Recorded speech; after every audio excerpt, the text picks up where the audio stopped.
그 탑은 폭격기, 허리케인, 그리고 대서양이 던질 수 있는 최악의 상황에도 견딜 수 있도록 지어졌습니다. 하지만 1961년 1월 어느 밤 텍사스 타워 4호는 아무런 경고도 없이 붕괴되었고 탑에 있던 28명의 남자 모두와 함께 바다로 가라앉았습니다. 선원들은 처음부터 그 탑을 올드 쉐이키라 불렀고 일부는 구조물이 건조도크를 떠날 때부터 운명이 정해졌다고 믿었습니다. 다른 이들은 근처를 배회하는 소련 트롤선에 대해 속삭였고 냉전의 비밀이 안전히 사라진 후에도 승조원들을 오랫동안 탑에 머물게 했는지에 대해 이야기했습니다. 가족들은 아무런 답도 얻지 못한 채 소문과 추측 그리고 슬픔만이 남았습니다. 탑은 폭풍에 의해 파괴된 것일까요? 치명적인 설계 결함 때문이었을까요? 아니면 훨씬 더 비밀스러운 무언가 때문이었을까요?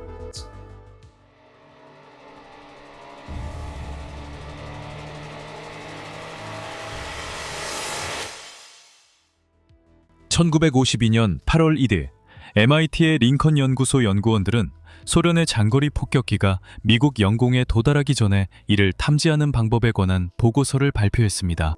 당시 미국은 지상 레이더 탑재 항공기, 그리고 대서양에 배치된 해군 경계함을 함께 운용하고 있었습니다. 모두 한계가 있었습니다. 항공기는 한 번에 몇 시간만 공중에 머물 수 있었습니다. 함정은 먼 거리를 오갈 수 있었지만 날씨와 기계 고장에 취약했습니다. 링컨 연구소는 대담한 대안을 제안했습니다. 미국 해안에서 약 80-100마일 떨어진 얕은 모래톱에 고정 레이더 기지를 설치하는 것이었습니다. 텍사스 타워는 멕시코만의 석유 시추 플랫폼처럼 보였으며 1950년대 초에는 이미 익숙한 광경이었습니다. 이 레이더 플랫폼들은 해저에 영구적으로 고정되어 수년 동안 그 자리에 머물면서 안정적인 장거리 레이더 감시를 제공할 수 있었습니다. 이것은 단순한 기술 실험이 아니라 핵 전략과 직접적으로 연결되어 있었습니다. 1950년대 초 소련을 폭격기인 투폴레프 Tu-95 베어와 같은 항공기는 북극을 넘어 미국 도시를 공격할 수 있는 사거리를 가지고 있었습니다. 이들을 조기에 탐지하여 요격기를 발사하는 것은 매우 중요했고 매 순간이 결정적이었습니다. 1941년 진주만 공격 이후 장거리 탐지는 최우선 과제가 되었습니다. 방공사령부는 북극 위협을 탐지하기 위해 알래스카, 캐나다, 그린란드를 가로지르는 원거리 조기경보선을 구축하고 있었지만 대서양 방면은 무방비 상태였습니다. 고고도 폭격기는 추적할 수 있었지만 500피트 이하로 저공 비행하는 항공기는 목표물에 아주 가까이 접근해야만 레이더에 포착되었습니다. 텍사스 타워는 그 빈틈을 메우기 위해 만들어졌습니다. 타워의 레이더는 여러 지점에서 수집된 데이터를 통합하는 대형 컴퓨터의 첨단 시스템인 세이지 네트워크에 직접 연결되도록 설계되었습니다. 음성 중계로 지상 관제사에게 전달하던 느린 방식 대신 방공 추적과 요격을 자동화하고 속도를 높이기 위해서였습니다. 야심찬 냉전 계획은 북대서양의 얕은 바다에 5개의 레이더 타워를 설치해 미국의 레이더 감시 범위를 수백 마일 바다 쪽으로 확장하고 소련 폭격기에 대해 최대 30분의 경고 시간을 추가로 확보하는 것이었습니다. 해군이 설계와 건설을 감독하고 공군이 이를 운영할 예정이었습니다.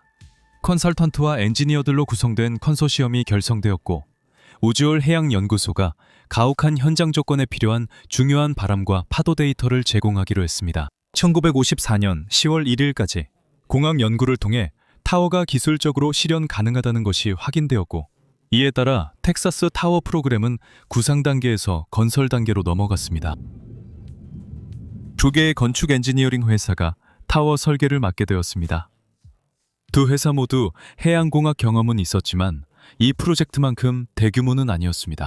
설계 지침은 이론적으로는 단순했지만 실제로는 복잡했습니다.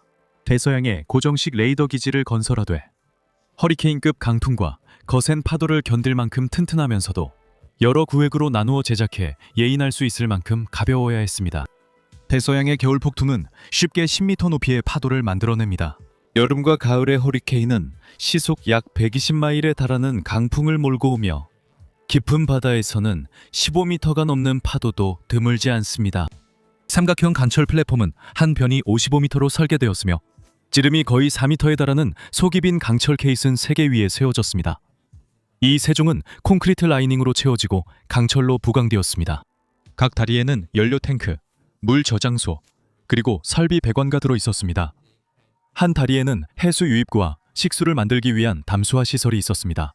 각 타워는 6,000톤이 넘는 무게에 해저에서부터 레이더돔까지 거의 105m 높이로 솟아오르며 이는 30층 건물 높이와 맞먹었습니다.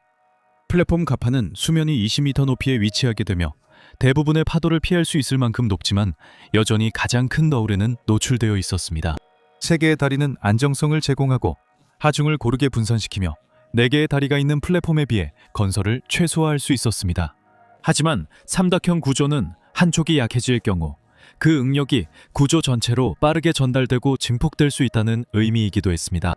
건설은 2단계로 계획되었습니다.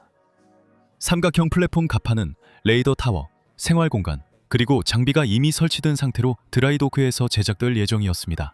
다리는 내부 보강재가 포함된 긴 속빈 튜브로 제작될 예정이었습니다. 2번과 3번 타워의 다리는 드라이도크에서 플랫폼에 통합되어 전체 구조물을 바다로 예인할 수 있었습니다. 그 다음에는 다리를 내리고 해저에 박아 구조물을 고정할 수 있었습니다. 4번 타워는 훨씬 더 깊은 수심, 즉 2번 타워의 17m와 3번 타워의 26m에 비해 약 56m 깊이에 위치하게 됩니다. 2번과 3번 타워는 더 간단하고 견고한 방식으로 설치할 수 있었습니다. 해군은 4번 타워를 바다에서 조립해야 한다고 결정했습니다. 텍사스 타워 프로그램은 1950년대 중반 건설 단계로 돌입했습니다. 3개의 타워 각각은 완공까지 약간씩 다른 과정을 거쳤고 4번 타워의 문제는 처음부터 두드러졌습니다. 텍사스 타워 2의 건설은 매사추세츠주 퀸시의 베들레헴 스틸 조선소에서 시작되었으며 드라이도크에서 3개의 다리가 삼각형 플랫폼에 부착된 상태로 진행되었습니다. 제작이 끝난 후 전체 구조물은 하나의 유닛으로 띄어져 케이프 코드에서 86캐리 이상 떨어진 설치 지점까지 예인되었습니다. 다리는 약 17m 깊이의 바닷물에 내려졌고 구조물은 해저에 대략 19m 정도 박혔습니다. 다리가 물의 깊이보다 더 깊이 묻혔기 때문에 타워는 견고하고 안정적인 기반을 가질 수 있었습니다. 타워 2는 1955년에 가동을 시작했으며 비용은 1230만 달러였습니다. 이것은 개념 검증에 성공한 사례였으며 생활 공간과 레이더 장비가 갖춰진 채 해저에 영구적으로 고정된 실제 작동하는 해상 레이더 플랫폼이었습니다. 타워 3는 난터킷에서 남동쪽으로 약 57해리 떨어진 곳 수심 약 26m의 바다에 위치해 있었습니다. 타워의 다리는 61m로 더 길었지만 건설 방식은 동일했습니다. 다리와 플랫폼을 함께 드라이도크에서 조립한 뒤 전체 구조물을 물에 띄워서 지정된 위치에 설치하는 방식이었습니다. 이 타워는 1957년 5월에 완공되었고 비용은 1000만 달러가 조금 넘었습니다. 이 타워의 다리는 타워 2와 마찬가지로 단단한 기초를 위해 약 18m 깊이로 해저에 박혔습니다. 텍사스 타워 4호는 더 복잡했습니다. 텍사스 타워 4는 롱아일랜드 남쪽 약 55해리, 뉴저지 동쪽 약 74해리 지점에 위치해 있었고 수심은 거의 55m로 다른 두 플랫폼보다 2배 이상 깊었습니다. 그 깊이 때문에 다리 길이가 훨씬 길어져서 총 약 77m에 달했습니다. 추가적인 하중을 견디기 위해 엔지니어들은 잠긴 다리 길이에 따라 3단계로 나누어 강철 십자 보강재를 설치했습니다. 설치 방식은 완전히 달랐습니다. 플랫폼과 다리를 한 덩어리로 끌고 가는 대신 타워 사이 다리와 지지골조은 수평으로 띄운 뒤 바다에서 세워 삼각대로 만들었습니다. 플랫폼은 그 사이에 띄워 넣었습니다. 게이트가 닫혀 다리를 고정하고 전체 구조물을 들어올려 제자리에 맞췄습니다. 처음부터 타워 4는 우려스러운 약점의 징후를 보였습니다. 1957년 설치 장소로 예인하는 동안 거친 파도에 일부 대각선 보강재가 휘어지고 심지어 부러지기도 했습니다. 구조물을 드라이도크로 옮기지 않고 승무원들이 바다에서 임시 수리하기로 했습니다. 다리가 마침내 들어 올려져 플랫폼에 장착되었을 때 다리들이 강철에 긁혀서 해안 쪽을 향한 A와 B다리 부분에 약 25cm 깊이와 거의 2m 너비의 깊은 움푹 팬 자국이 남았습니다. 손상은 눈에 띄었고 또 다른 문제도 분명했습니다. 다리들은 해저에 겨우 5.5m 정도만 박혀 있었습니다. 비교하자면 타워 2와 3은 모래 속에 18m 이상 박혀 있었습니다. 이 차이로 인해 타워 사이 기초는 훨씬 얕고 훨씬 덜 안정적이었습니다.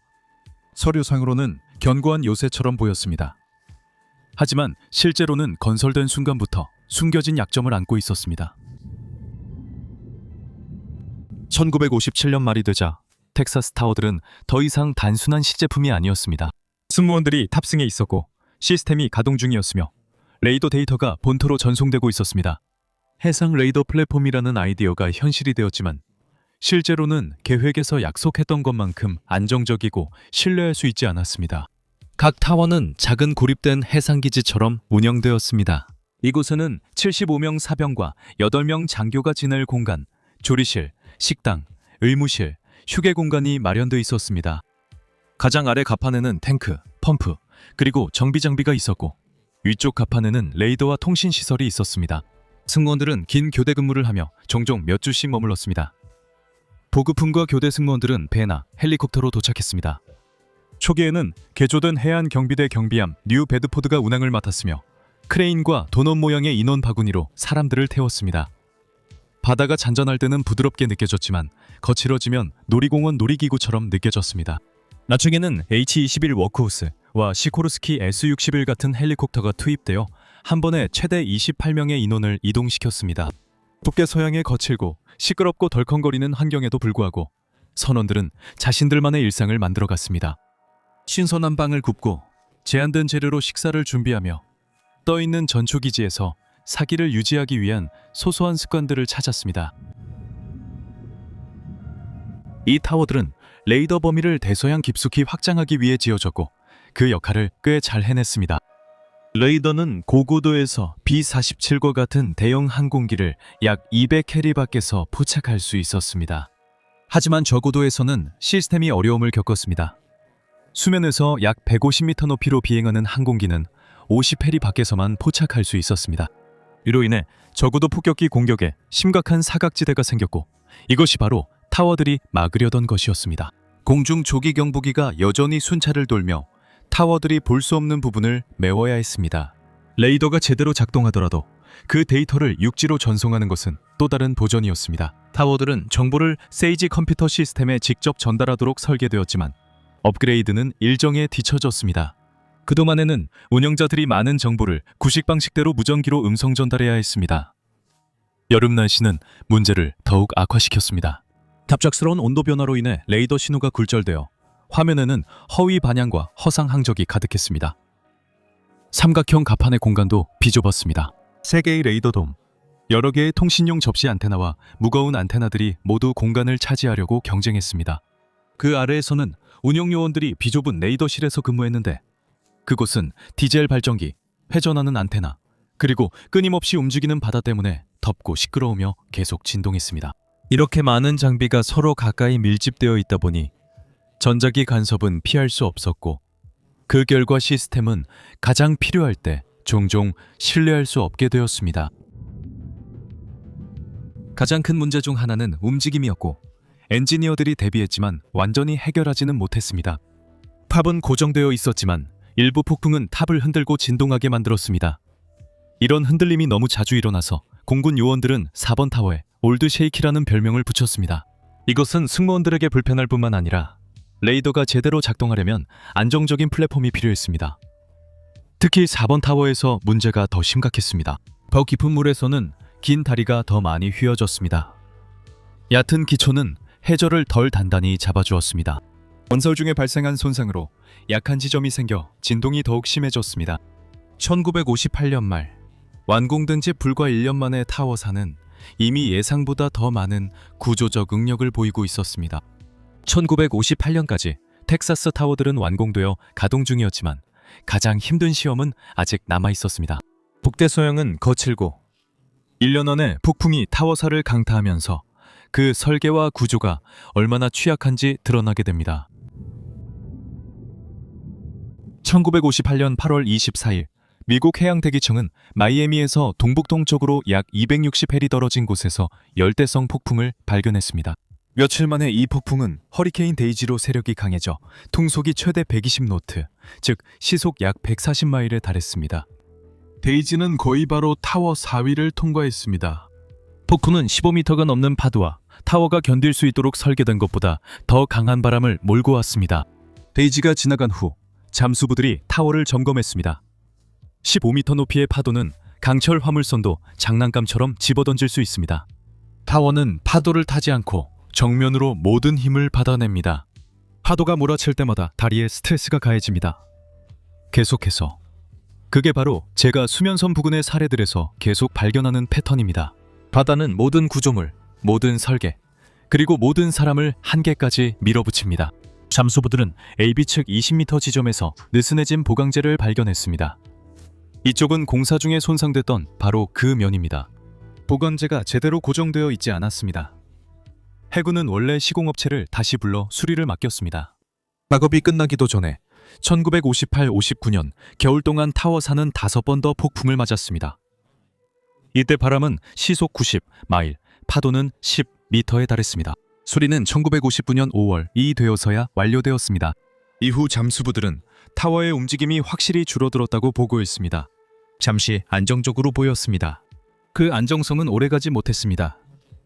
1960년 1월 타워사의 승무원들은 평소에 익숙했던 흔들림을 넘어선 이상한 소음과 비정상적인 움직임을 보고했습니다. 또 한 번의 잠수 점검이 지시되었습니다. 2월 이르자 잠수부들은 AB 평면의 8m와 23m 지점에서 더 많은 느슨해진 보강재를 확인했습니다. 이는 이전에 수리했음에도 불구하고 동일한 약점이 다시 나타났다는 것을 보여주었습니다. 본부는 구조물 평가를 위해 원래 설계 회사 중 한 곳을 다시 불렀고 그 평가는 분명했습니다. 즉각적인 보강이 이루어지지 않으면 4번 타워는 오래를 버티지 못할 수도 있습니다. 수석 엔지니어는 이것이 비상 상황이라고 경고했습니다. 이 타워에 손을 쓰지 않으면 8월 1일까지 조치가 없을 경우 타워를 잃을 수도 있습니다. 엔지니어들은 다리의 강성을 높이기 위해 수면 바로 위에 X자 모양의 강철 가세를 추가할 것을 제안했습니다. 이것은 큰 작업이었고 비용은 50만 달러가 넘었으며 이는 원래 건설 예산의 거의 5%에 해당했습니다. 작업은 1960년 8월에 완료되었고 설계 엔지니어들은 4번 타워가 원래의 강도를 회복했다고 인증했습니다. 그들은 4번 타워가 다시 시속 125마일의 바람과 11m 높이의 파도도 견딜 수 있다고 말했습니다. 그러나 한 달도 안 되어 또 다른 폭풍이 이 주장들을 시험합니다. 1960년 9월 초 허리케인 도나가 대서양을 건너 플로리다 키스에서 시속 140마일의 바람을 동반한 카테고리 4의 위력으로 상륙했습니다. 북쪽으로 이동하면서 약해졌지만 여전히 엄청난 힘을 지니고 있었습니다. 공군 사령부는 데이지를 기억하고 도나가 도착하기 전에 타워 4의 모든 인원을 대피시켰습니다. 이는 옳은 결정이었습니다. 1960년 9월 12일 허리케인 도나는 시속 130마일에 달하는 강풍과 15m가 넘는 파도를 동반해 타워를 강타했습니다. 폭풍은 플라이브리지를 파괴했고 잠수부들이 접근해 사용하던 가판 아래의 유지보수 플랫폼도 함께 무너뜨렸습니다. 또한 새로 설치된 수상부 브레이싱의 일부도 심각하게 손상시켰습니다. 잠수부들이 11월에 다시 돌아왔을 때 그들은 수중 브레이싱에도 심각한 손상이 발생한 것을 발견했습니다. 역시 상부층의 AB 평면에 집중되어 있었습니다. 1959년에 했던 수리는 효과가 없었고 1960년에 설치한 브레이싱도 이미 손상된 상태였습니다. 타워는 손상, 수리, 그리고 재손상의 순환에 빠졌고 이 순환은 폭풍우가 올 때마다 점점 더 빨라졌습니다. 1960년 말이 되자 주요 관심사는 레이더와 통신에서 타워 4의 승무원들이 근무하는 것이 안전한지로 바뀌었습니다. 얕은 물에 세워진 타워 2와 3과 달리 타워 4는 건설된 날부터 문제가 있었습니다. 얕은 기초, 손상된 보강재, 깊은 바다의 폭풍 충격으로 타워 4는 계속 위험에 노출되었습니다. 공군과 해군은 구조물의 일부를 수리할 수 있었지만 타워 4가 위치한 거친 환경 자체를 바꿀 수는 없었습니다. 1960년 말 타워 4의 남성들은 이곳이 더 이상 안정적인 시설이 아님을 알게 됐습니다. 허리케인 도나가 지나간 후 플랫폼은 휘어지고 흠집이 남았으며 지지대는 뒤틀리고 균열이 생겼고 플라이브리지는 뜯겨나갔습니다. 공군은 승무원 수를 80명 이상에서 단 28명으로 줄였습니다. 레이더를 운영하는 공군 인원 절반, 구조물을 계속 보수하는 민간 계약자 절반이 있었습니다. 임무는 조기 경보에서 단순한 생존으로 바뀌었습니다. 탑 안에서의 생활은 주마다 점점 더 힘들어졌습니다. 폭풍이 탑을 심하게 흔들어서 용접공들은 토치를 제대로 잡기도 힘들었습니다. 남자들은 예고도 없이 균형을 잃고 넘어지곤 했습니다. 겨울바다는 가판을 얼려서 평범한 작업조차도 위험하게 만들었습니다. 고든팔란 선장은 그 위험을 분명히 알아차렸습니다. 그는 여러 번 대피를 요청하며 탑이 겨울을 견디기에는 너무 불안정하다고 경고했습니다. 각 요청은 모두 거부당했습니다. 육지에 있는 지휘관들은 그곳을 비워두면 스파이 행위를 의심받는 소련 저인망 어선들이 들어올 것이라고 우려했습니다. 아직 타워에 남아있는 사람들에게는 한 가지 의미였습니다. 그들은 올드쉐이키에서 북대서양의 겨울을 견뎌내야 했습니다. 여기서 저는 다른 많은 재난에서 본 익숙한 순간을 알아봅니다. 안에 있는 남자들은 다가오는 일을 볼 수 있지만 그 결정은 그들이 내릴 수 없습니다. 경고가 무시되면 카운트다운은 계속 진행되고 결국에는 불행하게도 되돌릴 수 없는 지점에 도달하게 됩니다. 1961년 1월 15일 일요일 날씨가 급격히 나빠졌습니다. 아침이 되자 바람은 60노트가 넘었고 파도는 9m까지 치솟았습니다. 탑은 이전과는 다른 불안한 방식으로 비틀리고 흔들리기 시작했습니다. 오후 4시 에펠린 성장은 또 다른 지지대가 부러진 것 같다고 육지에 보고했습니다. 그는 바람이 방향을 바꾸면 구조물이 무너질 수 있다고 경고했습니다. 몇 분 후 한 계약업자가 바리 중 하나의 기초에서 0.5m 길이의 균열을 발견했습니다. 그들은 다음 날 아침 헬리콥터가 도착할 때까지 버티기를 바랐습니다. 하지만 폭풍은 점점 더 심해졌습니다. 저녁이 되자 파도는 11m를 넘었고 바람은 85노트가 넘게 불었습니다. 필렌 선장은 마지막으로 아내에게 전화를 걸어 항공모함 USS 와스프가 오고 있다고 말했습니다. 오후 7시 15분 계약업자 헨리 슈츠는 마지막 무전 메시지를 보냈습니다. 내 다음 연락은 와스프에서 하거나 아니면 바다에서 하게 될 겁니다. 그 말이 소름 끼쳤습니다. 당황이 아니라 확신이 있었습니다. 사람이 그렇게 말하면 이미 승산을 따져보고 가능성이 희박하다고 판단했다는 뜻입니다. 그건 두려움이 아니라 체념입니다. 인간의 의지와 기술이 한계에 다다랐다는 조용한 인정이죠. 그의 말은 메시지라기보다는 판결에 가깝습니다. 그 말은 배에 탄 사람들이 바다가 명확히 보여주기 훨씬 전부터 다가올 일의 불가피함을 어떻게 이해하고 있었는지 보여줍니다. 5분 후 타워 4의 레이더 신호가 커터 뉴베드포드의 화면에서 사라졌습니다. 승무원들이 수평선을 바라봤을 때 타워는 사라지고 대서양에 삼켜져 버렸습니다.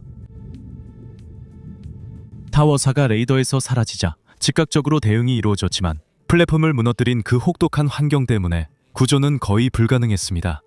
이미 현장에 있던 커터 뉴 베드포드는 텍사스 4호가 전복되었다고 무전했습니다. 다른 해군 부대도 급히 이동해 몇 시간 만에 5척의 배가 해상에 나와 있었습니다.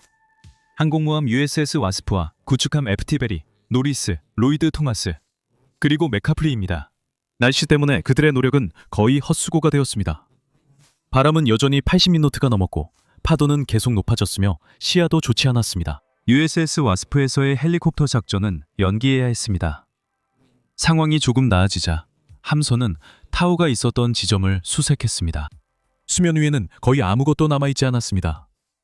승무원들은 부서진 소형 모터보트, 떠다니는 매트리스, 그리고 흩어진 잔해들을 발견했습니다. 디젤류와 휘발유가 두껍게 퍼져 있었지만 플랫폼 자체의 어떤 부분도 파도 위로 보이지 않았습니다. 처음에는 사람들이 침몰한 구조물 안에 누군가 살아남았는지 궁금해했습니다. 잠수함 승무원과 잠수부들은 공기주머니로 난파선 안에서 몇 시간 생존한 사례를 알고 있었습니다. 구축한 메카프리오는 소나에서 희미한 금속성 두드리는 소리를 포착했는데 이는 무언가 또는 누군가가 아직 살아있을지도 모른다는 신호였습니다. 해군 천해 잠수팀 잠수부들은 7,000톤에 달하는 붕괴된 강철 구조물 주변에서 작업하는 위험에도 불구하고 투입되었습니다. 실제로 날씨는 주로 수면에 영향을 미치며 잠수부가 더 깊이 잠수할수록 폭풍을 덜 느끼게 됩니다. 그들은 난파선이 거의 온전한 채 수면과 평행하게 누워 있으며 날카로운 톱니 모양 가장자가 수면 아래 6m에 있음을 발견했습니다. 그 깊이에서의 수면 상태는 너무 위험했습니다. 크고 뒤틀린 빔, 불안정한 잔해, 그리고 붕괴의 위험 때문에 어떤 수색도 불가능했습니다. 민간 잠수부들이 나중에 WASP의 탑승에 도움을 주었지만 그들 역시 내부를 안전하게 수색할 방법을 찾지 못했습니다. 결국 생존자는 없었습니다. 다음 날인 1월 16일 헬리콥터가 난파선 근처에서 떠있는 시신을 발견했습니다. 시신은 메카프리가 수습했고 공군 상사로 신원 확인됐습니다. 또 다른 시신이 목격되었지만 수습되기 전에 놓치고 말았습니다.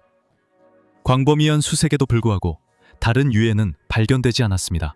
텍사스 타워 4호의 대원들은 구조물이 무너질 때 거의 확실하게 아무런 경고도 없이 바다로 내던져졌던 것입니다. 영하의 기온과 시속 85노트의 강풍 속에서 망망대해에서 몇 분 이상 살아남는 것은 불가능했을 것입니다. 잠수부들은 잔해를 조사하며 세 기초가 모두 해저에 남아있음을 발견했습니다. 그들은 A다리와 C다리가 기초 바로 위에서 부러진 것을 보았습니다. 또한 B다리는 부러지지 않고 기초 근처에서 휘어진 것도 확인했습니다. 이것은 다리들이 가장 약한 지점에서 파손되었음을 보여주었고, 이는 수년간 누적된 손상과 1월의 폭풍의 압도적인 힘과 일치했습니다. 타워 4호에 탑승해 있던 28명 전원은 공식적으로 해산 실종자로 선고되었습니다. 몇 주 만에 조사관들은 텍사스 타워 4의 설계, 건설, 유지 관리에 의문을 제기하기 시작했습니다. 1961년 5월 3일 상원 대비태세 조사 소위원회는 워싱턴에서 공개 청문회를 열고 해군 기술자, 공군 장교, 계약업체, 잠수부, 설계자를 소환했습니다. 증인들은 타워 4가 타워 2와 3과 달랐던 이유가 다른 타워들은 다리가 약 18m 박혀 있었던 반면 타워 4는 다리가 약 5.5m만 박혀 있어서 덜 안정적이었다는 점을 밝혔습니다. 기록에 따르면 타워가 완공되기도 전에 AB 다리에 약 25cm의 움푹 들어간 자국과 부러진 버팀대 등 시공 중 손상이 있었던 것으로 나타났습니다. 수중 버팀대는 종종 허용오체가 큰 핀접합을 사용했는데 이 핀접합은 폭풍이 지나간 후에 느슨해졌고 한 시공업체는 핀 연결 자체에 전적으로 반대했습니다. 폭풍이 지나간 후에도 보수 작업은 처음부터 손상되어 있던 AB 다리의 해안 쪽 면에 계속 집중되었습니다. 1960년에 설치된 수면 위 X자 버팀대에 대해 의견이 갈렸습니다. 일부는 파도로 인한 응력과 기초에 가해지는 지렛대 효과를 높인다고 했고, 다른 이들은 필요한 강성을 회복시킨다고 했습니다. 조사관들은 하부 브레킷과 버팀대가 계속해서 균열이 생겼고 매우 거친 바다가 상황을 더욱 악화시켜 붕괴가 발생했다고 밝혔습니다. 해군대령 엘버스도 이에 동의하며 파도로 구조물이 감당하도록 설계된 한계를 넘게 휘어졌고 원래의 기준이 더 엄격했어야 했다고 말했습니다. 조사에서는 반복적인 대피 명령에도 불구하고 왜 승무원들이 계속해서 타워에 남아 있었는지에 대해 살펴봤습니다. 고든 펠린 대령은 비상 대피를 명령할 권한이 있었지만 폭풍이 닥친 후에는 사람들을 대피시키는 것이 불가능했습니다. 그가 폭풍이 오기 전에 승무원들을 철수시켜달라고 요청했지만 거절당했습니다. 공군 지휘부는 텅 빈 타워가 근처에 소련 트롤선들을 끌어들일까봐 걱정했고 대륙간 탄도미사일로 인해 그 가치가 이미 줄어들고 있었음에도 불구하고 레이더 임무를 계속 유지했습니다. 안전과 전략이 저울질도인 끝에 전략이 이긴 것 같습니다. 이런 패턴은 이 채널의 여러 이야기에서 계속 봐왔던 것입니다. 비용, 자존심, 전략 같은 이유로 회의실에서 내려진 결정들은 서류상으로는 수십 년 동안 남아있을 수 있지만 바다에서는 한순간에 무너질 수 있습니다. 이번엔 탑과 그 안에 있던 이들의 목숨이 대가로 희생됐습니다. 붕괴가 일어난 지 2달 후 검찰은 방공부대 임시지휘관인 뱅크스 대령, 4604 항공지원대대 지휘관인 셰퍼드 소령, 그리고 참모장인 스타크 소령을 기소했습니다. 중대한 과실, 비고의적 치사, 그리고 군형법 제92조 직무유기 혐의로 기소했습니다. 검찰은 장교들이 경고를 무시하고 승무원을 대피시키지 않았다고 주장한 반면 변호인 측은 어떤 공학 보고서도 타워가 위험하다고 밝히지 않았으며 폭풍우가 몰아치는 시간에 대피시키는 것은 현실적으로 불가능했다고 주장했습니다. 몇 달 후 3명의 장교 모두 무죄 판결을 받았습니다. 붕괴 이후 관심은 여전히 인원이 남아있던 2번과 3번 타워로 옮겨졌습니다. 해군은 논란에도 불구하고 원래 설대 회사를 이용해 서둘러 점검을 진행했으며 조사에서는 즉각적인 구조적 결함이 발견되지 않았습니다. 공군은 7명이 15일치 보급품과 함께 들어갈 수 있는 새로운 비상 탈출 캡슐을 추가했지만 실제 상황에서는 한 번도 테스트되지 않았습니다. 그럼에도 사람들은 이 프로그램을 더 이상 신뢰하지 않습니다. 1962년까지 장거리 레이더를 갖춘 초계기가 등장하면서 고정식 타워는 구식으로 느껴졌고 1962년 10월의 쿠바 미사일 위기는 폭격기가 아니라 장거리 미사일이 주요 위협임을 보여주었습니다. 1963년 미 공군은 텍사스 타워의 폐쇄를 명령했습니다. 타워 2는 1963년 1월에 퇴역되었고 다리가 폭파되면서 플랫폼이 계획대로 떠오르지 않고 가라앉았습니다. 타워 3는 추가적인 안전조치를 취한 후 1963년 3월에 퇴역되었습니다. 그리고 1964년에 작업자들은 다리를 잘라내고 플랫폼을 해안으로 띄워 해체 작업을 진행했습니다. 1964년 8월까지 텍사스 타워 프로그램은 공식적으로 종료되었습니다.